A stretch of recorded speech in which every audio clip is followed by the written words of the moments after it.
জগতে কত কোটি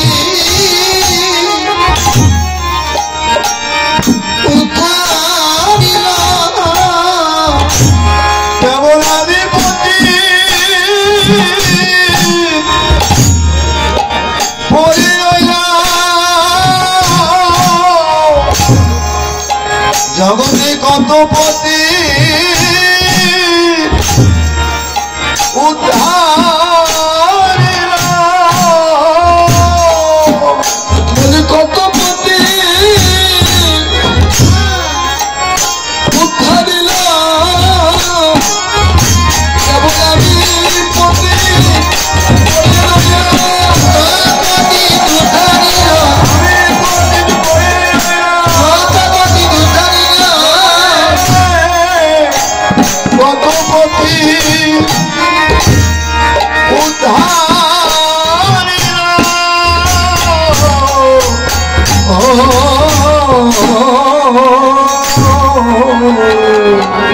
তাই জগতে কত পতিত চলে গেল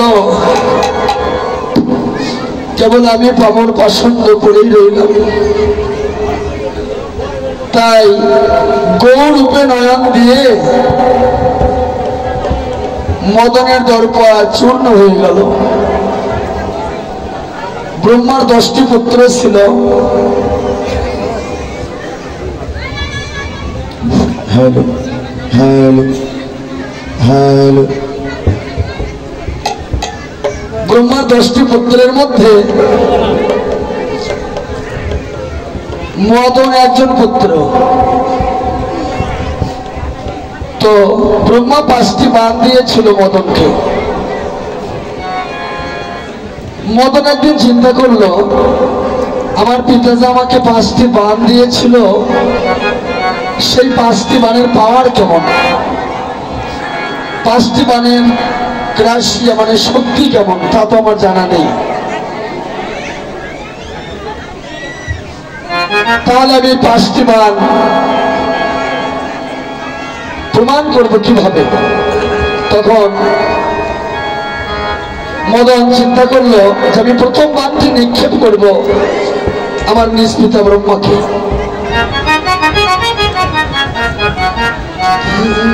সেই প্রথম বাণটি মদন নিক্ষেপ করলেন তার নিজ পিতা ব্রহ্মাকে। ব্রহ্মার একটি কন্যা সন্তান ছিল, মানে তনয়া মানে কন্যা। সেই বাণের আঘাতে মদনের বাণে জর্জরিত হয়ে সকামে আসক্ত হয়ে নিজ তনয়ার প্রতি তিনি আসক্ত হলেন। মদন চিন্তা করলো বাপরে আমার বাণের তো অনেক শক্তি। দ্বিতীয় বাণ নিক্ষেপ করলেন সেই গোলকনাথ মহাবিষ্ণুকে। মহাবিষ্ণু ধ্যানে মগ্ন ছিল, ধ্যান পর্যন্ত ভঙ্গ হয়ে গেল। তৃতীয়বার নিক্ষেপ করলেন কৈলাসে বাবা ভোলানাথকে। শিব ধ্যানে ছিল, শিব তো সবসময় ধ্যানেই থাকে, শিবের ধ্যান পর্যন্ত ভঙ্গ হয়ে গেল। মহাদেব চিন্তা করলো এই কাজকে করলো, ধ্যান করে দেখে যে মদন আমাকে বাণ নিক্ষেপ করেছে। তখন আরেকটি নয়ন উন্মোচন করলেন, মানে বিকশিত করলেন, ত্রিনয়ন। আরেকটি নয়ন উন্মোচন করে মদনের বাণকে ভস্মীভূত করে দিলেন। 3টি বাণ। আরেকটি বাণ নিক্ষেপ করলেন স্বর্গের রাজা ইন্দ্রকে। যখনই স্বর্গের রাজা ইন্দ্রদেবকে বাণ নিক্ষেপ করলেন, ইন্দ্রের গুরু ছিল গৌতম মুনি, স্ত্রী অহল্যা। সেই গুরু পত্নীর প্রতি আসক্ত হয়ে গেলেন, হয়ে গুরু পত্নীকে হরণ করেছিলেন। 4টি বাণ। আরেকটি বাণ নিক্ষেপ করলেন স্বয়ং চন্দ্রদেবকে।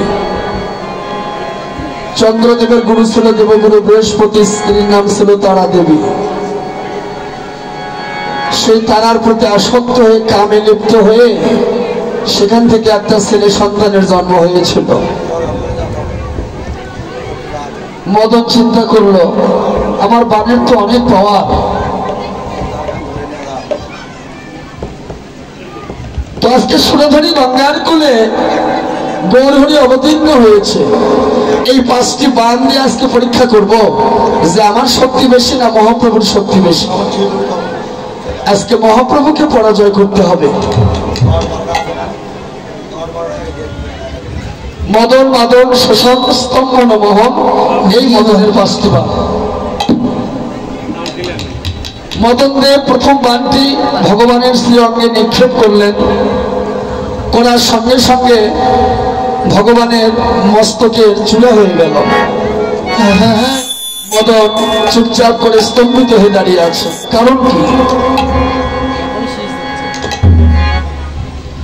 বান নিক্ষেপ করলাম, সে তো আর ফিরে এলো না। দ্বিতীয়বার নিক্ষেপ করলেন, ভগবানের গলার হার হয়ে গেল। মদন স্তম্ভিত হয়ে দাঁড়ালেন, কারণ কি? নিশ্চয় আমার চেয়ে শক্তি ওখানে বেশি, তাছাড়া কিভাবে সম্ভব? মহাপ্রভু বললেন, কি মদন দাঁড়িয়ে আছো কেন, বান নিক্ষেপ করো।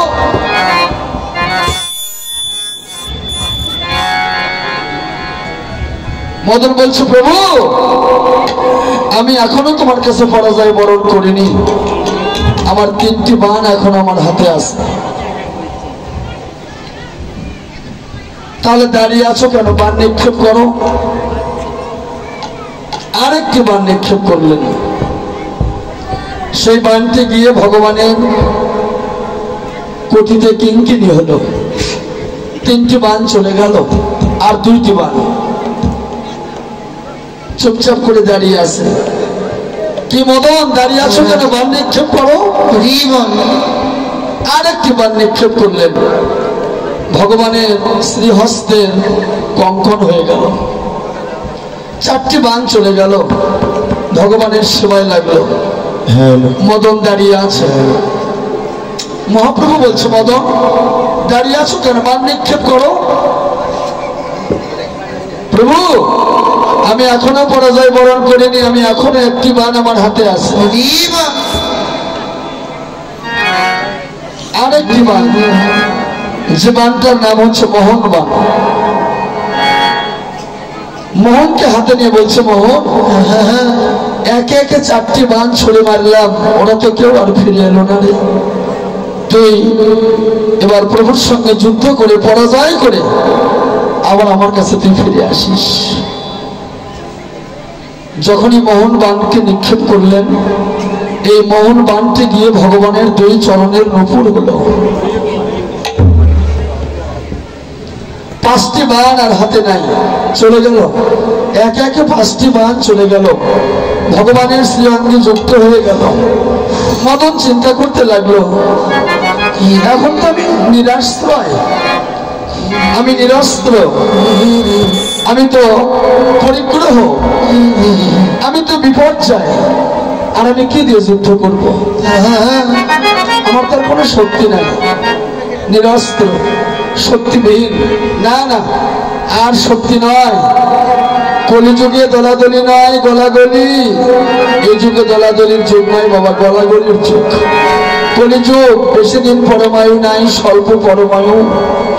একমাত্র নামে প্রেমে জগৎ ভাসিয়ে দিলেন মহাপ্রভু। কেন? একমাত্র জীবকে ভগবানের পথে নিয়ন্ত্রণ করার জন্য সমস্ত জীবকে আকর্ষণ করলেন একমাত্র হরিনাম, নাম আর প্রেম দিয়ে দিয়ে সমস্ত জীবকে আকর্ষণ করলেন। এই জন্য কলিযুগ গলাগলির নয়, গলাগলির যুগ। তাই মদন চিন্তা করলো, আর আমি কি দিয়ে যুদ্ধ করব? আমি তো নিঃশক্তি, আমি তো নিরস্ত্র, আমি তো রিক্তহস্ত, আমি আর যুদ্ধ করতে পারবো না। মদন চিন্তা করলো, ওই চরণ ছাড়া জগতে আমার কোনো গতি নাই। যোগী ঋষি ধ্যানী মণি জ্ঞানী যে চরণ সাধনা করে পায় না, সেই দেবদুর্লভ আমার শ্রী গৌরাঙ্গের যুগল চরণ। ওই চরণ পেলে জগতে জীবের আর কি পাওয়ার কিছু বাকি থাকে? এবার মদন হেমদন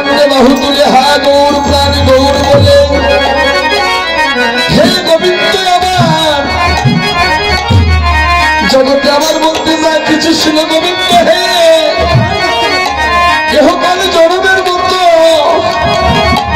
তোমার ওই চরণে সব সুখে দিলাম তোমার ওই চরণে সুখে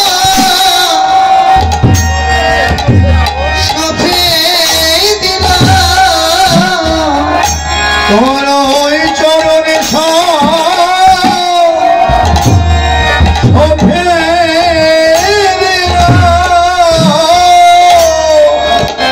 প্রভু তোমার ওই চরণে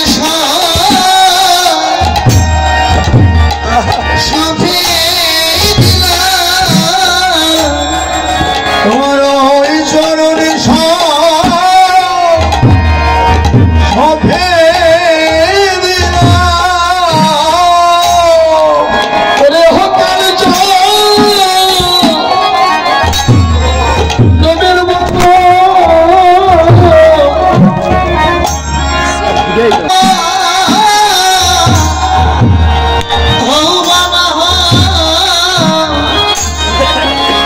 আমি আজ হইতে তোমার হলাম হে তুমি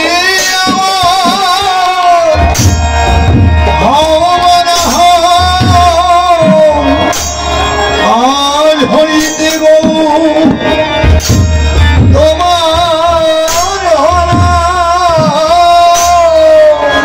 বলি তুমি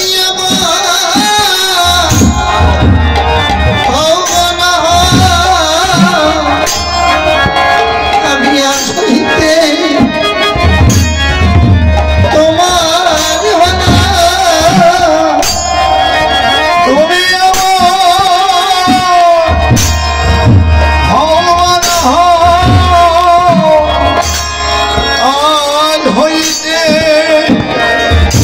হইতে বলি তুমি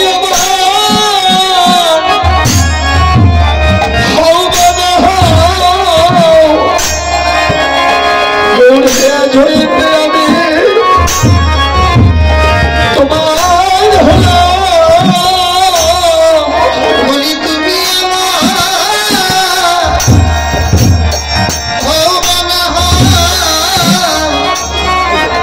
আমি আজ হইতে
এটাই হচ্ছে আত্মনিবেদন।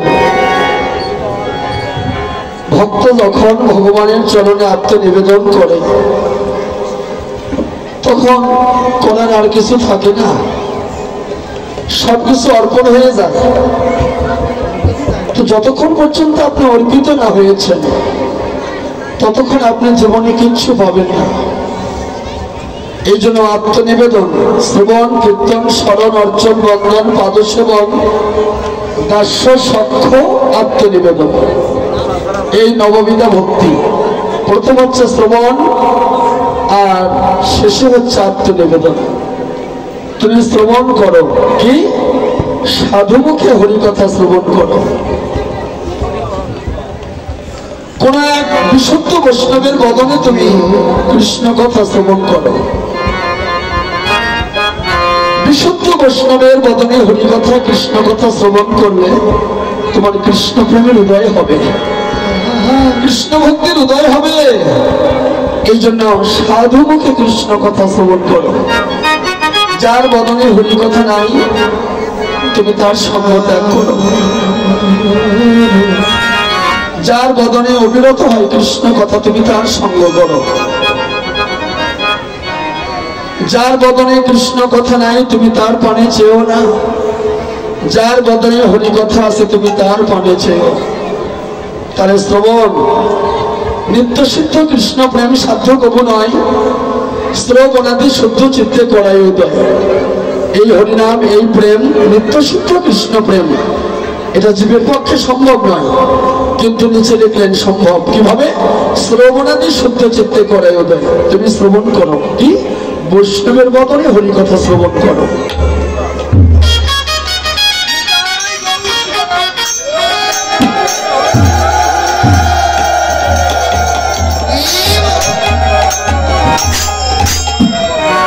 তাহলে এই পালার নাম হচ্ছে রূপ, ভগবান শ্রীকৃষ্ণের রূপ।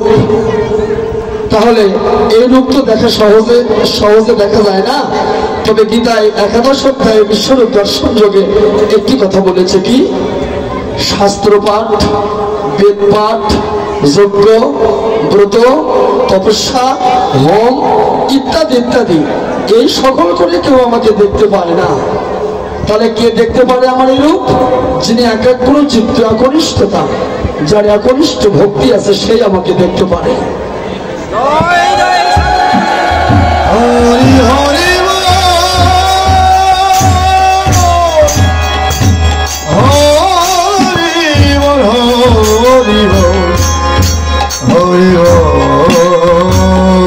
তাহলে রূপের দর্শন তখনই মিলবে যখন আপনার বিশুদ্ধ ভক্তির উদয় হবে। তাই বিশুদ্ধ ভক্তির উদয় না হলে সেই ভগবানের স্বরূপ দর্শন করা যায় না। এবার কি করলেন? ওরে শোনকু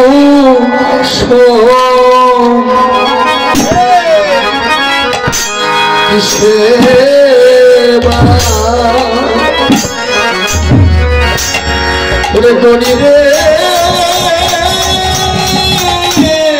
ওরে শোনকু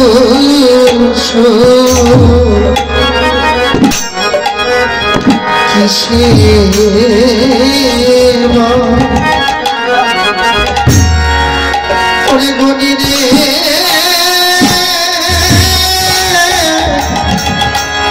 ওরে শোনকু কিসে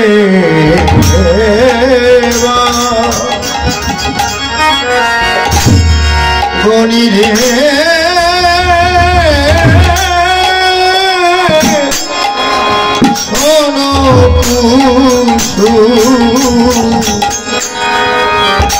কিসে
এবার শোন কুসুম, শোন কুসুম তাহে কোন গনিয়ে রে ওরে প্রাতের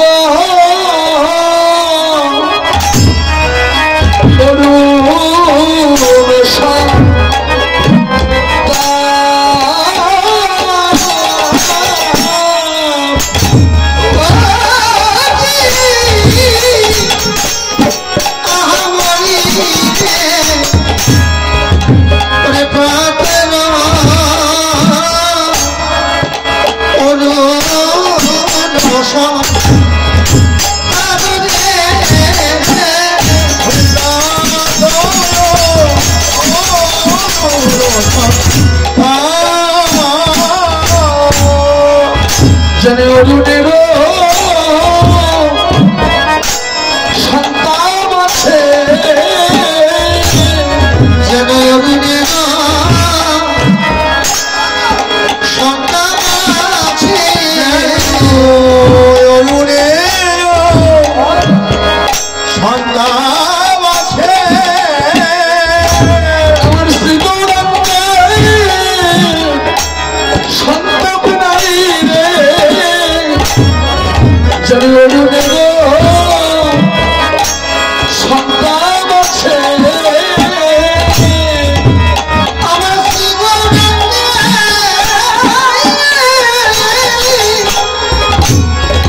সন্তান নাই রে,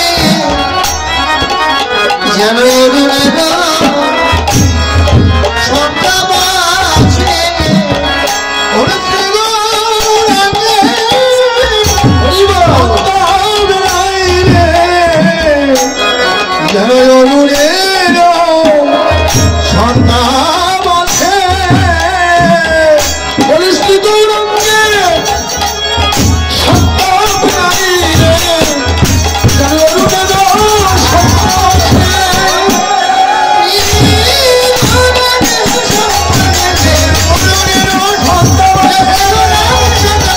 আছে।